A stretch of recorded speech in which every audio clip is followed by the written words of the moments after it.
Should Barca fans be panicking right now? That is another loss in La Liga this season. They haven't won now for 3 straight La Liga games after having a dominant start to this season where it looked like they were going to run away with the La Liga title.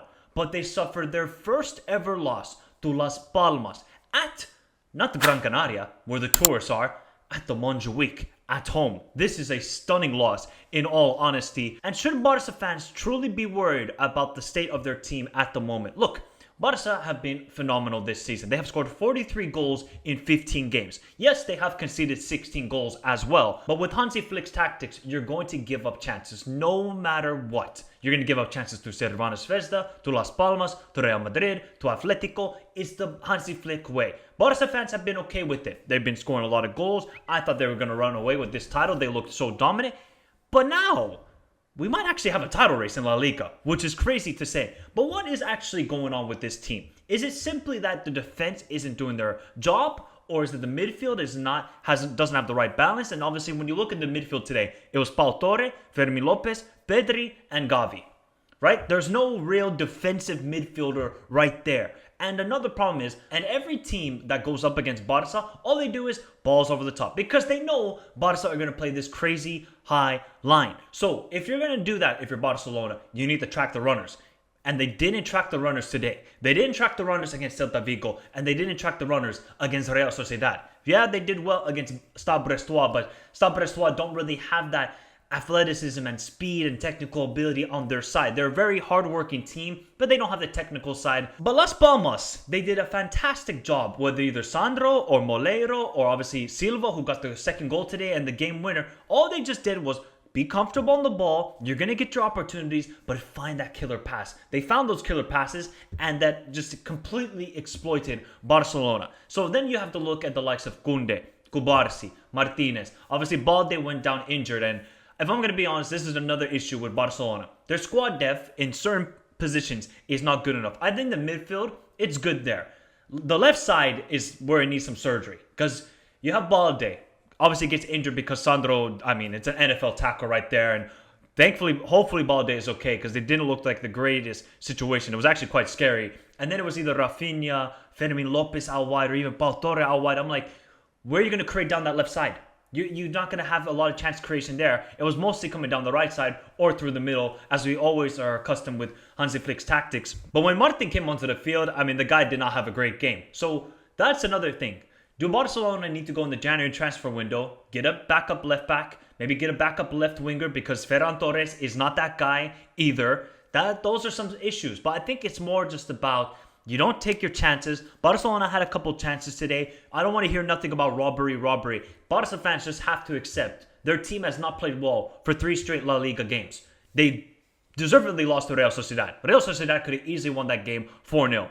They really should have drawn that game against Celta Vigo. They imploded themselves and they drew the game. And today, Las Palmas were doing very, very well. Yeah, did they get lucky in some aspects? Of course. But they defended for their lives, especially with that last chance that Lewandowski had at the end of the game where McKenna and Alex, they defended and blocked it superbly. So if Lewandowski isn't cooking, who else on this team is scoring? Rafinha only got the goal because he moved into the 10 position, picked up the ball very well and just said, I'm going to score now because none of you guys can do it. So let me do it. I'm the man on fire. And that's a big issue for Barca. They don't get a lot of goals from their defense. They don't get a lot of goals from their midfield unless it's Dani Olmo.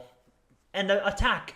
If Lewandowski's having a poor day, somebody really has to step up and get those 2 to 3 goals. Rafinha got that 1 goal today. Couldn't get another. Lamine Yamal, I thought he was a bit selfish when he came onto the field. We know he's super, super talented, but a little bit selfish. He could have done better in some aspects.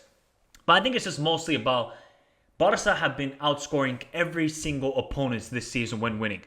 Other than, canceling out Real Madrid 4-0, canceling out Alaves 3-0. But a lot of these games, it's 5-2, 3-1, 4-1, 5-1, 5-0 against Young Boys. They lost to Osasuna. They obviously kept a clean sheet against Getafe. Barcelona are not going to keep a lot of clean sheets. So they have to outscore the opponent. But if they can't outscore the opponent, the defense has to do its job. And the defense didn't do its job today, and it hasn't done its job in the last 3 games. Barcelona have conceded more goals than the following teams: Real Madrid, Atletico, Mallorca, Athletic Club. Same amount of goals conceded as Betis, Real Sociedad, Rayo Vallecano, and Getafe. But Getafe play terrorism ball, so we all know that already. So I think that's an issue, is the Barcelona just got to be better defensively. Now with the Lamine Yamal being fully fit, the front three can go back to what it was. Rafinha, Lewandowski, Lamine Yamal. And now you just got to find the right balance in the midfield. Is it a Dani Olmo, Pedri, Casado midfield? Where does Gavi fit into today? Because Gavi today, I didn't really understand what Gavi's role was today. And he didn't have a good game, in my opinion, Gavi. You know, we know Gavi, he's a very technical player, very physical player. So Gavi's got to really step up his performances, or he could be sitting the bench. Like, Gavi is extremely talented, and he's going to be that hard-working midfielder, but I don't think he had a good game today. So Pedri and Gavi have to kind of do a two-man role in that sixth position, and they couldn't do it well. And, I mean, Las Palmas, you see that second goal they had. The amount of space... No, sorry, that was the first goal. The amount of space the midfield gave for Silva to find Sandro was just an atrocity. An atrocity from Barca's perspective. You want to do the high pressing? Cool. You still got to do the basics of midfield, where's your man? And the man was just free for 30 yards. He could have ordered a McFlurry and still found that pass out there. So should Barcelona fans be panicking right now? Their team has dropped points in 3 straight games. They've only picked up 1 point out of a possible 9. And now the title race gets interesting. Barcelona are only 4 points ahead of Real Madrid. Real Madrid have 2 games in hand. They're only 5 points ahead of Atletico. Atletico have a game in hand. Even Villarreal can get involved in this title race, even though I don't think they will win the title or even compete for it. But now we at least have some talking points. We all thought it was going to be done, dusted. Barcelona, here's your title. Hansi Flick is the next messiah. He has saved the Barcelona Football Club. But now we see a little bit of cracks in this team. If you have speed, if you have a couple of technical players, and you're able to find that pass, and you make the smart run in behind this defense, you're going to cook this team. You're simply going to do it. So Barcelona have done phenomenal this season so far. The job Hansi Flick has done is great, but you see there's a little bit of cracks in the code. Now, Hansi Flick's got to go back into the office and fix the codes to get this team firing again. But let's look at their next couple matches. They're going away to Mallorca. Mallorca are no easy team. Mallorca are 5th place in La Liga and playing some good football. Then they go away to Betis. Betis are vulnerable away. But at home, Real Betis can cook. Then they go Dortmund away, Leganes. I mean, if they don't beat Leganes, then they're in trouble. Because Leganes are a terrible team. And then it's Atletico Madrid at home. So, some interesting matchups coming here for Barcelona. Are they going to get back into form? Or is there serious issues with this side of being that top team in Europe? I've talked about it all season. I think Barcelona have been the best team in Europe. But today, losing to Las Palmas, I don't think they are anymore. Like, you cannot lose to Las Palmas. Even though Diego Martinez has done a phenomenal job since he's taken over them, you cannot lose to them, Barcelona. Simply cannot. The first ever loss to Las Palmas, there's going to be talking points. And now we're going to see how do Barcelona react away from home at Mallorca. That is going to be now a must-watch game for everybody to see. But let me know your thoughts, people. What is the biggest issue with Barcelona right now? Is it the defense? Is it the attack where it's really reliant on one person? Let me know your thoughts in the comments down below. And now, who's going to win La Liga at this moment? Hit the like button. Subscribe to the channel if you're new around here. Remember to follow me on all of the socials. You can find those in the description down below. But have a beautiful day. Stay safe in this crazy world. Till next time.